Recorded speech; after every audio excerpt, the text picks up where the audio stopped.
नमस्कार। आज बात करते हैं एक बहुत ही खास आसामी फिश करी की। सोचिए, एकदम ऑथेंटिक पारंपरिक स्वाद, लेकिन एक हेल्दी ट्विस्ट के साथ। मतलब मछली को फ्राई करने का झंझट ही नहीं। चलिए देखते हैं कि ये कमाल कैसे होता है।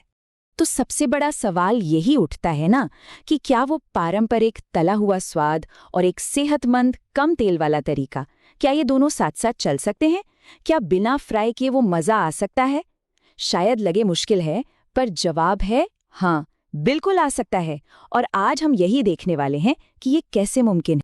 देखिए, किसी भी डिश की जो आत्मा होती है ना, वो होती है उसके मसालों में।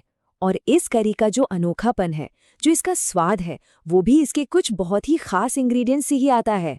ये मसाले ही तो हैं जो इस डिश में असमिया खाने की जान डाल देते हैं।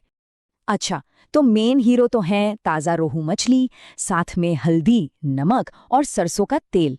ये तो बेसिक हैं, लेकिन असली जादू, असली स्वाद का राज छिपा है दो चीज़ों में। एक है काले तिल का पेस्ट और दूसरा है पंचफोरन। यकीन मानिए, यही दोनों मिलकर इस करी को एक ऐसा जायका देते हैं जिसे भूलना मुश्किल है।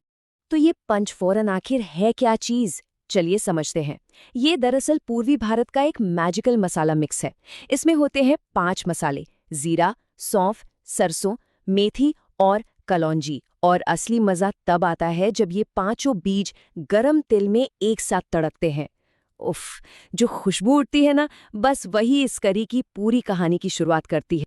तो चलिए अब आते हैं इस रेसिपी के सबसे मज़ेदार हिस्से पर, मतलब इसे बनाने के तरीके पर। और देखेंगे कि कैसे बस एक छोटा सा सिंपल सा बदलाव इस करी के टेस्ट और मछली के टेक्सचर दोनों को एकदम बदल कर रख देता है। और ये रहा वो मेन ट्विस्ट, वो एक स्टेप, बस एक स्टेप जो इस रेसिपी को पुरानी ट्रेडिशनल रेसिपी से एकदम अलग और हाँ, बहुत ज्यादा हेल्दी बना देता है। ट्रेडिशनल तरीके में क्या होता है, मछली को पहले तला जाता है, लेकिन हम ऐसा बिल्कुल नहीं करेंगे। यही तो हमारा ट्विस्ट है। हम क्या करेंगे, हल्दी और नमक में मैरिनेट की हुई कच्ची मछली को सीधा पंचफोरन और अदरक लहसुन के तड़के में डाल देंगे और फिर इसे एकदम धीमी आंच पर पकने देंगे। इससे फायदा ये होता है कि मछली अंदर तक धीरे धीरे पकती है, एकदम सॉफ्ट और जूसी रहती है। फ्राई करने पर जैसी थोड़ी सख्त हो जाती है, वैसी नहीं होती।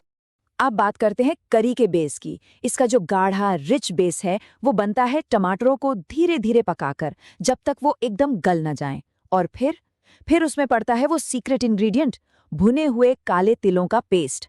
बस यही पेस्ट है जो करी को एक हल्का सा नटी, एक अलग ही तरह का स्वाद देता है, जो सही मायने में असमी खाने की पहचान है।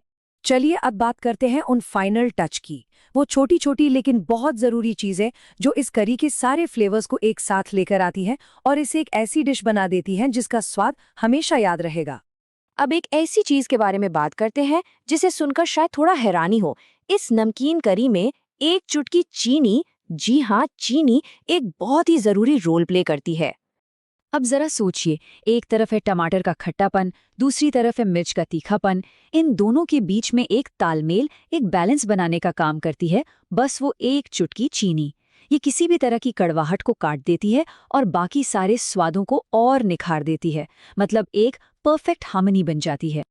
और बस आखिर में स्वाद को फाइनल टच देने के लिए इसमें डाली जाती हैं बीच से चीरा लगी हुई हरी मिर्चें।